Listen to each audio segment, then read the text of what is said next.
I'm going to predict that this is going to have just as many production problems as Ant-Man did. Now, for the longest time, we have been aware that Guardians of the Galaxy Volume 3 will be released at some point in 2020, and would presumably be the next film after Spider-Man Far From Home. But due to recent events, it does seem rather shaky to say the least, because recently it has came to light that James Gunn will no longer be involved with Guardians of the Galaxy Volume 3 or even the MCU, who was not only the main brains behind the Guardians franchise, but was also going to be the main man in charge of the next phase of the Marvel Cinematic Universe. Or at the very least, he was going to oversee everything so that he could kickstart the next new chapter within the MCU. But since James Gunn's departure, it does appear that Guardians Volume 3 will have a tough road ahead, because whenever you're trying to look for a new director to replace the one you originally had, then you really have to make sure that the director that they're going to replace him with, to make sure that they're going to be following everything that came before. And also, since James Gunn did write the screenplay for Guardians Volume 3, or at the very least written majority of it, it does appear that they're going to have to do a redraft.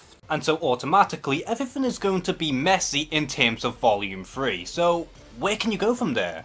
Now, I am aware that Marvel does relatively make films rather quickly, but the key behind this is the fact that they normally write the screenplay as well as the scripts like a few years in advance. And so if they are going to redo the entire script, then that is going to take a large amount of time, so at this point it would be unrealistic to not do some sort of delay. Especially since you need to find the perfect director who could not only capture the essence of the Guardians of the Galaxy franchise, but could also add in their own flair. And I am aware that many fans, as well as even some of the actors behind Volume 3, are trying to do a campaign of sorts so that Disney could rehire James Gunn, but realistically, that is not going to happen, because Disney are notorious for not doing second chances. Now, I am aware that many fans have been pointing at Taika Waititi because they believe that Taika could easily be the perfect replacement as the director for Volume 3. And the more I think about this possibility, the more I just feel that this could be the thing that could very much save Guardians of the Galaxy Volume 3. And Taika could be perfect for this role. And despite how I personally feel that Thor Ragnarok is pretty overrated, I can't deny that Taika Waititi is a very talented filmmaker. He has his own flair that could easily mesh with the Guardians universe. He's also very good at improvisation, and for a guy who was once known as an indie director who didn't really do anything big other than Thor Ragnarok, he can surprisingly work very well within a bigger company like Marvel and Disney, and hell, he is even dedicated in working with them again. But at the end of the day, everything is only early days, and the future of Guardians of the Galaxy Volume 3 is still an uncertainty. But no matter which way you go, this movie is going to be struggling with a lot of behind the scenes drama. Or rather, there will be a lot of conflicts between the studios as well as whoever they are going to recruit. And unless they pick Taika Waititi as the next director who is easily capable of handling the pressure, I feel like Marvel would be pretty wise into delaying Volume 3. So what do you think will happen with Guardians of the Galaxy Volume 3?